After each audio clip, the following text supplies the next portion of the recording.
My savings is running dry. I need to do something. I really need to take action. So it gave me a realization of my skill set and realizing where I was limited and knowing that I couldn't do it by myself, right? The business was shifting in a different direction. I got to notice that they were doing layoffs. And I was like, at that time, that the moment I received that, I didn't feel sad. I didn't feel worried. I didn't feel any type of concern. I felt happy.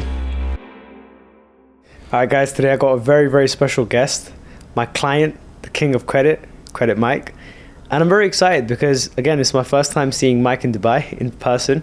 We met on Zoom like 3 months ago. Yeah. As complete fucking strangers. Like over one ad. You saw one of my ads, right? Yeah. Actually, no, you just hit me up in the DMs. There you go. So we were complete strangers, live halfway across the world. One DM later, we're here after 3 months, man. So Mike, fucking pleasure to have you, man. How are you? I'm doing lovely, brother. Ever since I came to Dubai, brother, I've been seeing life so much differently. Yeah? Yes, sir. I definitely want to touch on that, bro. So first of all, before we even get to you coming out to Dubai, bro, how did we end up meeting, man? Well, somehow, some way, like you came on my For You feed, and I think I liked a couple of your pictures, and then out of nowhere, bro, you hit me up out of the DMs and just started a conversation. It was no selling, no nothing. It was just a conversation. It was, Yeah. Definitely, man. And funny enough, that was my appointment setters. It's crazy, brother. Yeah. You know you have good appointment setters if somebody that's actually been in the game and understands selling and understands setters. Question: Is that an appointment setter or is that you? So in the back of my head, I was like, I was questioning it, but I for sure felt like it was you. Absolutely, man. And I think that's the part that so many people fuck up with their setters. They try too hard to sell, right?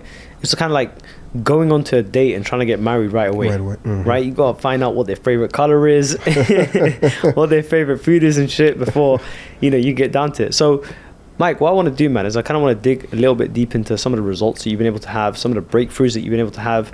And I have to say, bro, it's been a fucking pleasure working with you. Okay, side note, Mike's one of my favorite clients. Yes, sir. Probably, I'm not just saying that because you're here. Low-key though, I am. But no, jokes aside, man, how much have you generated in sales working with us so far? From the 3 months that we've been working together, I've generated I just refreshed my screen today. I've generated 35K. 35K cash collected, cash man. Collected. Congratulations, man. Appreciate That is fucking sick. And even at the Mastermind, I remember like you were running late to the unofficial dinner that we had on day one. And you came in, you're like, bro, I closed the fucking deal. Yeah. Even while in Dubai, I got a notification. And I was like, okay, let me go ahead and take this notification. And closed on the deal while away from my normal setting. So congratulations, man. That's sick.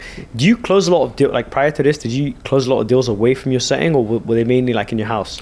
I think it was really just in my house for the most part, right? A lot of the things that I was experiencing before coming with you was really deals off of referrals, right? So a lot of my clientele was just coming off of referrals, and I just could not find that way to just get leads into my system. And what I realized is lead flow creates cash flow, and I was missing that in my business. That's and so key. One thing that again, working with you taught me and was able to position my business in a way to where I just generated lead flow even again not being present in my business. So, that is sick, man, because you got the setters working now, right? Yeah. So that's fucking sick. But we're gonna definitely talk a little bit more about that in just a sec, but I want to kind of go back, bro. Like I remember the first time I closed a deal outside of my home office, I felt like I unlocked the superpower. Come on, brother. It makes life seem so much easier, right? So again, removing that limiting belief that you have to work for money makes it makes it possible when that you can be out traveling, spending time with family, or just experience life outside of staying in the office and actually generating cash flow, right? People talk about passive income a lot. There's really no such thing as passive income. If you have the right systems, have the right setup, then you can generate consistent flow of income. So I think that's where, again, having the right team, having the right environment, having the right, systems in place, it creates that for you. Definitely, man. I agree with that. And dude, there's so much I want to ask you. I'm here for it, brother. Like who was, so now that we've kind of spoken a little bit more about where we're at now, traveling, closing deals, doing some cool shit, Who was Mike like 5 years ago prior to this, man? Tell us a little bit more about yourself and who you were. Mike was a hard-working 9-to-5er 5 years ago. Somebody who took pride in waking up early, coming home late, and really just putting work before everything. Yeah. And I really mean that, just putting work before everything. I had a corporate job that I worked for 12 years that took literally 12 to 15 hours of my day, and I was only able to make just enough to be able to support my family. Truthfully. And dude, what changed, man? What made you say enough is enough, man? At 12 years, I'm done with this shit. I want to do something different. I think I got forced into it. I was playing the fiddle. I was playing both sides of it, right? I knew I wanted something better. I just didn't have the courage to step out, and I feel like God forced me in the way, right? Because, like I said, I was working that 9-to-5 job. I was working that corporate job, and within that process, I got to notice that they were doing layoffs, right? The business was shifting in a different direction, and that layoff notice came out, and I was like, at that time, that the moment I received that, I didn't feel sad, I didn't feel worried, I didn't feel any type of concern. I felt happy. I was like, maybe this is my chance to follow my dreams. This is my chance to actually bet on myself. And I took that opportunity and I went for it. Dude, massive respect, man. Because so many people in your situation will be like, oh, fuck, it's the end of the world. Like, shit's going wrong. But you was on the complete flip side of that. You're like, no, this is my fucking chance to go out and do my thing, man. Yes, sir. And how was the initial period? I can imagine it probably wasn't super easy at first. It wasn't, right? At first, I thought it was going to be easy, but man, oh man, was it hard to really, like, I didn't have an alarm. I didn't really have somebody pushing me up to wake up at 6 a.m. or 7 a.m., right? So at first, it was really slow. Like, nothing was moving, right? And it took a little bit of a kicker to realize, oh, money's not flowing in, right? When the paycheck's not flowing through, I was like, yo, buddy, are you really working as hard as you can? Right? So at that point, a few weeks in, almost a month in, I was like, okay, my savings is running dry. I need to do something, and I need to, I really need to take action. So at that point too, it gave me a realization of my skill set and realizing where I was limited and knowing that I couldn't do it by myself. And dude, you know what, like that's so true. Like, every entrepreneur, like even me, dude, like when I dropped out of school, it was a lot easier to stick to a schedule that someone else had created for me, to tell me, you need to be here at this time, you need to do this and do that.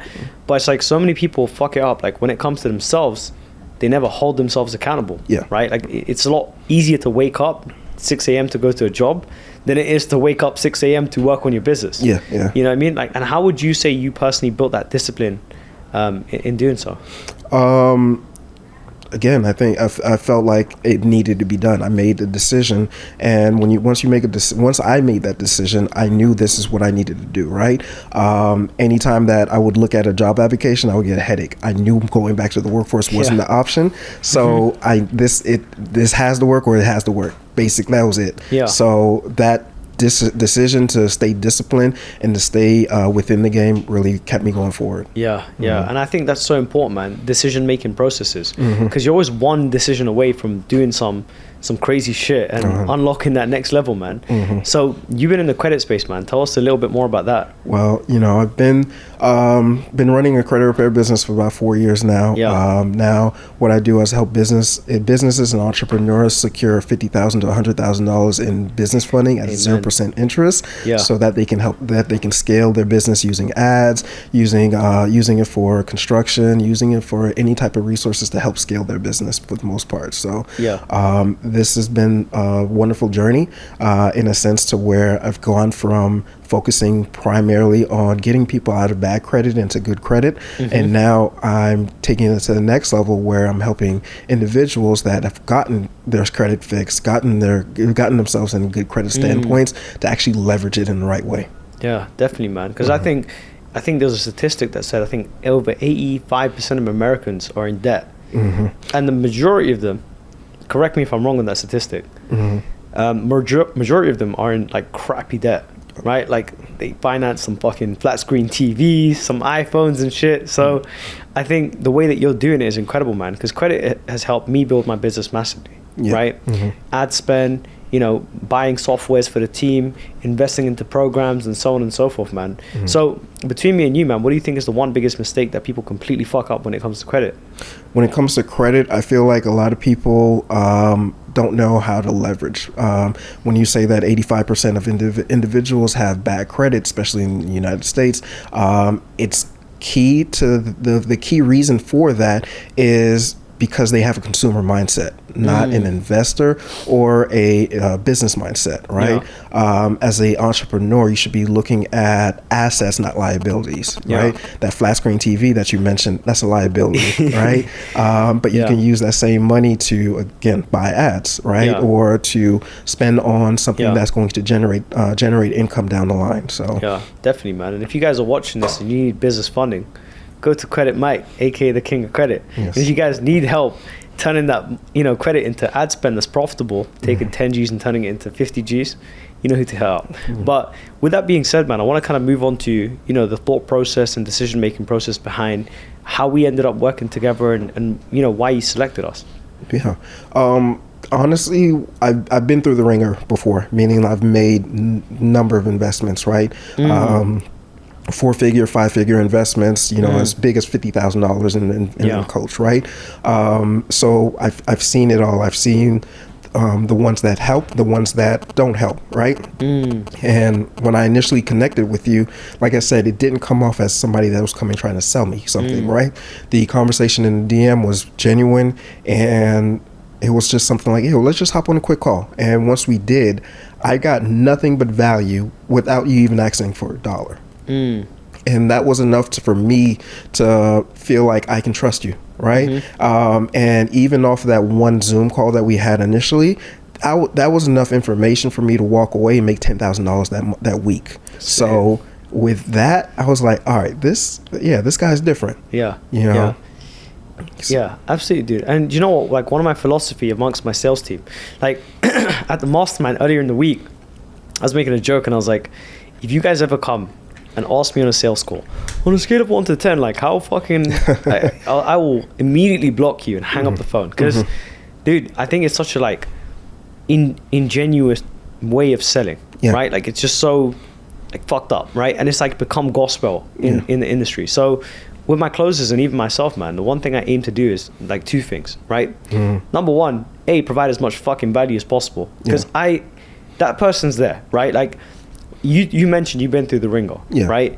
And I know most prospects on the phone to us, or most people, have regular fucking people just like me and you, right? Have gone out there and have spent 40 minutes that they've taken away from their families, that they've taken away from their business. They're already busy day-to-day schedule as business owners. And they invest in that time based off trust that they're going to get something good out of it, right? And I feel like we have a sense of responsibility to not fucking destroy that trust, right? And give them something, regardless of whether they spend a penny or not with us. Because if they do, great. We're going to help them further. We're going to help them absolutely fucking crush their businesses. And if they don't, dude, they're going to always have a good taste in their mouth. And if they go buy someone cheaper, they might get fucked up. But they're always going to remember in the back of their head that they had a good experience with us. And they might come to us later down the line. And we have so many fucking people that do come back to us. You know what I mean? One of the things I wanted to dig a little bit deeper on is you mentioned you've been through the ringer. You spent up to 50 G's with certain people, right? You should have spent 50 G's with me. Be in Dubai more often. But I was going to say, how would you say those experiences differed to how it's been working together, man? I feel like it was more close-knit, right? And with working with you and working with the team as a whole, you haven't allowed me to take the victim mentality, right? The thing where you haven't allowed me put in perspective where I'm at fault for not, where I am not at fault. Not at fault for where I'm at right now. Where I'm at right now is not because of me. It's just because my systems weren't set up right? At the end of the day, where you were able to step in and help me out were putting things in place, like having my SOPs aligned, having my my fulfillment in line, and also my sales process. That's one thing where I was lacking, right? So having all those pieces in place put me in position to be able to be successful. Definitely, man. And one question I wanted to ask you as well, dude, is with the 30 G's or so that you've generated so far, how much did you spend on ads to make that? Ads? I haven't done anything on ads yet. So full fucking profit margin on that. That's sick. And for people that are watching at home, man, what would you say are like 2 red flags? Because you've invested a fuckload of money, right, into some of the things that haven't necessarily worked out for you. What are 2 red flags that people should look out for when making investments? And then I'm going to ask you a little bit more about some green flags. If you can't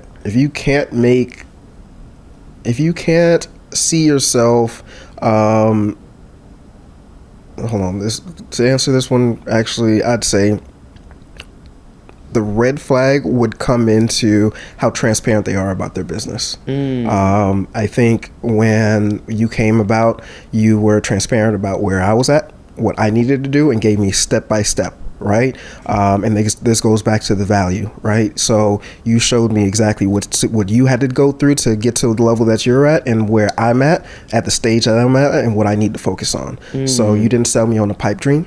You sold me on being successful. So a lot of times you invest into something not really even knowing what you're going to get into, right? There's no real clarity, just a bunch of words put together that makes it look like it's a fancy program, but really you're not even getting value up front. So I feel like that's where you came about with it. And then 2, you didn't push me to buy. You didn't give me a number or offer. I actually came to you and be like, what is it going to cost? Right? So I never felt like I was being sold. I never felt like this was something that was going to be forced upon me, or if I don't buy now, then I'm going to pay 10x more, next week or next month. So little things like that brings up red flags, right? So when you're, on a sales call, or when you're in a Zoom, mastermind or master call or whatever, master class, and they say, all right now, if you don't buy today, this offer will never be available anymore, right? Those type of things are red flags to me. Yeah. And dude, some people do it in like a very sleazy way. Like sometimes I get it, right? Like it's promotion. If it's Black Friday, prices are gonna go up. Like it's a seasonal promotion, and I can get behind that. But there's some things that people do, because for us, dude, we're genuinely at a point where we don't give a fuck about someone's money, right? Like I'll give you an example. We had a client, and I'm not going to say his name, but like we ran an ad campaign, and that ad campaign had burnt about $2,000 or so, right? And we still hadn't made a conversion from it until one dude booked in a call, and he piffed for 15 G's, right? Piffed for 15 G's, and I'm like, sick. Ad campaign's profitable, wildly, right?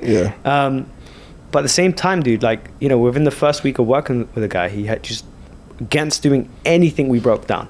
Like I had to resell him on every fucking action step that he had to take. And I was like, dude, I don't fucking like this guy. I don't give a shit if you paid double this. And I refunded the guy, and it was one of the best things that I ever fucking did. Like genuinely, I never felt so happy to give someone's money back to them, because the way I see it is like, dude, if you take money from someone, they are now your responsibility. Right? And you don't want to be responsible for fucktards. You know what I mean? You want to be responsible for some good people that genuinely care about their success and are willing to put in the work. So I feel like a lot of people in the space, they don't have that. Like they just want to take money from everyone and anyone.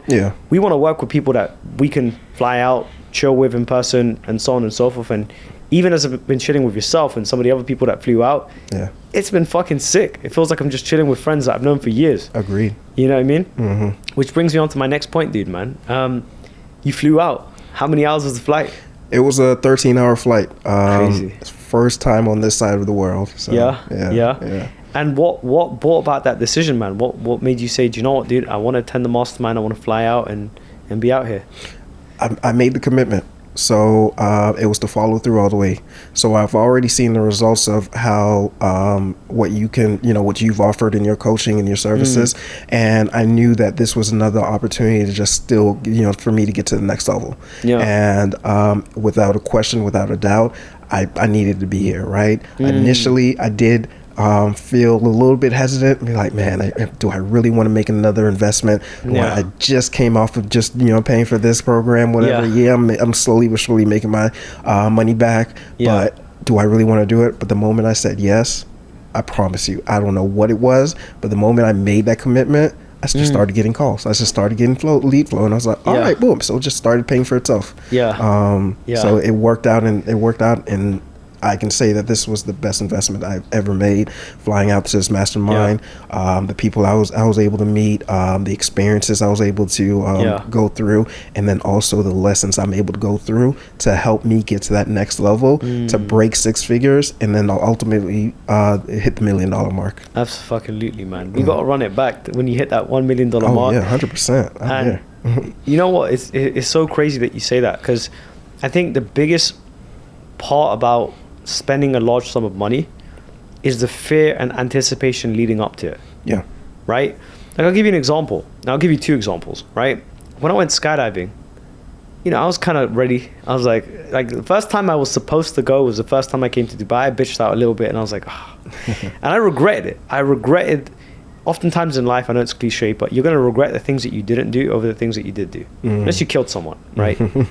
And that's really fucked up. That's a little different. Yeah, it's a little different. So, but I would say like going up to the plane rattling, being like sardines in a can on the fucking plane. Yeah, was the scariest thing. And the minute that you jump off the edge, you're reaping all the reward, because it's like, this is a fucking sick experience. Most people never get the opportunity to jump out of a plane, right? And then the views that you get, the dopamine rush that you get afterwards, and you know, you overcome a fear that allows you to become so much more fearless in other realms, is just massively rewarding, man. And then another example is like when I bought the Porsche recently, it's 250 G's. Now, between me and you, like on a tangible item, apart from like real estate, I've never spent 250 G's just flat. So I was like, fuck. And I think the moments leading up to it was the scariest thing. But now that I've spent it, I'm like, I need to spend 500 G's on the next car. And I swear to you, like, since I bought the car, money's just been flowing to me ridiculously. So the fact that you said like leading up to it, like uncertain, but the minute you actually committed, leads start flowing in, sales start flowing in. And it's like, money's like this energy transfer thing that just flows, right? The more you hold on to it and conserve, and you're like a little bitch about money, the more it's going to run from you, right? But the more like actively and aggressively that you spend money, it just flows in. You know what I mean? I agree with you 100% on that, man. And one thing a lot of people will look at as risky, is this another risk I need to take? But at the end of the day, a risk taker is a winner. To be able to get to the next level, you have to be able to do things to get you to the next level, right? Staying comfortable, staying within your own walls won't do that. And it's just like, you know, there's so many different analogies you can use, even working out, right? Once you get to a certain point, once you really test a certain muscle, you're going to be sore at first. It's going to hurt, right? But what happens during the healing process? You get stronger, right? You can take on more weight, you can take on more things. So same thing with your pockets. Once you are willing to give that out, you can now receive a lot more. So it's about give and take. You got to be able to give to receive, and you have to be able to, you know, get to that level. So for me to be able to say I want to charge a person a certain amount, I got to be willing to give that amount, right? If I want to get to the next level, I got to be able to invest into the next level too, to be able to you know, get my business up there too. So dude, 100%. Absolutely, man. Absolutely. Because even I'll tell you a little story. Like last year when I hosted a mastermind, I'd never attended one before. Right? And I could tell, right? But, you know, leading up to this mastermind, there's a mastermind that happened early this year that was 12 G's. And even though I spent a fuckload of money on stuff, I was like, should I go? Because on the 3rd day of the mastermind, I was flying out. But when I invested into a mastermind that was like double the price of my one, it just helped me learn like how to make a better mastermind, charge more. And dude, I'll tell you right now, last year's mastermind, we had like a lot of payment plans. This mastermind, we had like 80% piffs, right? And it's because I ended up piffing on a mastermind as well. So it's like this receive and transfer thing that most people just never fucking get. You know what I mean? And that's so true too, where like before before having the mindset I do have now, I used to compromise on my pricing. I used to compromise on my services, trying to work with anybody and everybody. And, you know, there's a saying, if you're for everybody, you're for nobody, right? And I think that was what was staining my business and staining what I could do or what I could offer people. So, like being able to invest more, you know, somebody that's, you know, as little as what I'm charging right now, what I consider little for what I, you know, get people back, if you're, people, you should be willing to play that, right? At the end of the day. So it allows me to feel comfortable to charge the prices that I charge, because I'm willing to invest in the things that I'm willing to invest to be able to get myself to the next level. And if you want the same for yourself, I would say, be open to do that too. Definitely, man. 100%. And dude, I kind of want to conclude with a few different points. First one is, who is Mike now? Like, your identity, I believe, plays a massive factor in how successful you're going to be. So dude, let me ask you a question. Like, who has Mike become now after all these experiences, coming to Dubai, and how would you say you're different as a person?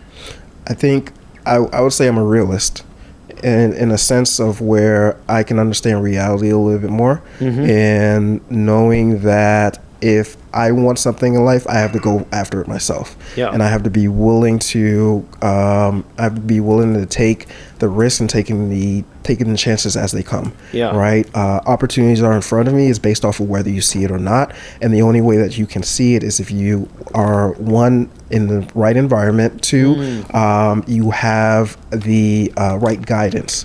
Right. So I feel like as long as I am following the path that, God is putting me on, and I continue to work hard and I continue to focus on the future, I feel like I'll be there, and that's who I am. Absolutely, man. Absolutely. And I want to conclude with, I think, 2 more questions on that. You said environment, right? And environment is something that, I stress all the time. I'm like, dude, environment is one of the most important things. One of the reasons why I moved out to Dubai, right? As you can see, there's a lot of very, very rich motherfuckers out here. And how would you say, like, for example, you're a member of the inner circle, right? How would you say that environment has kind of changed you, showing up to those meetings? Because, dude, you're one of the most consistent people that shows up. Right? I think it creates accountability. I'm not depending on myself, and I'm able to leverage the other people's success, because every time that we hop on a call, everybody has a win. Everybody has something that's going on, and it makes it so much so that where it pushes me even further, right? So when I hear Kennedy, oh man, I just locked in a 10K deal. It's like, all right, not by yourself. I'm about to go ahead and do this. When I hear Vadim just knocking it out the wall, and I see what they're posting, I'm like, okay, I got to do this too, right? So that community and that environment alone pushes me, right? And I think that's what we need. We can't do everything by ourselves. We can't think that we can figure it out, right? We can figure out on our own. The person that sits there and thinks that, you're going to take the long path in life, right? 100%. So I can leverage the people around me to fast track my success. 1,000,000%, dude. And I always say this, like, there's 2 types of people you always need to surround yourself with. One person that's significantly dumber than you, that makes a fuckload of more money than you, and one type of person that's kind of similar to you, right? Maybe they have a similar background, and they're just a few steps ahead, and they make significantly more money. Because I think when that data hits your brain, like from the stupid person, you're like, fuck, if he can do it, I can do it. I can do it. Right? And it's the second type of person that's like you, you're like, this person's not much different to me. I could do that, right? And I think so many people overlook that, and that's one thing that we aim to create with the inner circle as much as possible, man. So, final question to you, Mike, is what recommendation or what advice would you give to someone that's, sitting on the fence, like, oh man, I want to work with Mehdi, but it's a lot of money, right? I'm scared. My partner doesn't want me to do it. Like, what kind of advice would you give to someone like that? I would say, truthfully, overcome your fears. Have a talk with Mehdi, right? At least have a talk with Mehdi, and see what resonates with you, right? That connection that's made, and understand too that success loves speed. The faster you can make a decision, the faster you can move on to be successful in your business, right? You're lacking something in there, you may not know, but having another eye on there, somebody that has the experience that Mehdi has, is crazy value. It's crazy not to even hop on a call with him if that's the case, right? If you know you're missing something, ask, right? You have not because you ask not, right? So be willing to be open to ask, and be willing to open to even understand where you may be lacking. Like I said, the first call I had with him, I was able to make 10K. I would have been able to make 10K off of that. And me joining his program, I was able to 3x that in 3 months. So just have that phone call. That's really where I would say, if somebody is hesitant, they more than likely haven't even talked to you yet. So absolutely, man. Dude, well, thank you so much, man. No worries. It's been an absolute fucking pleasure hosting you. Yes. And looking forward to having you at some of the next stuff that we do. I'm locked in, brother. I'm locked in.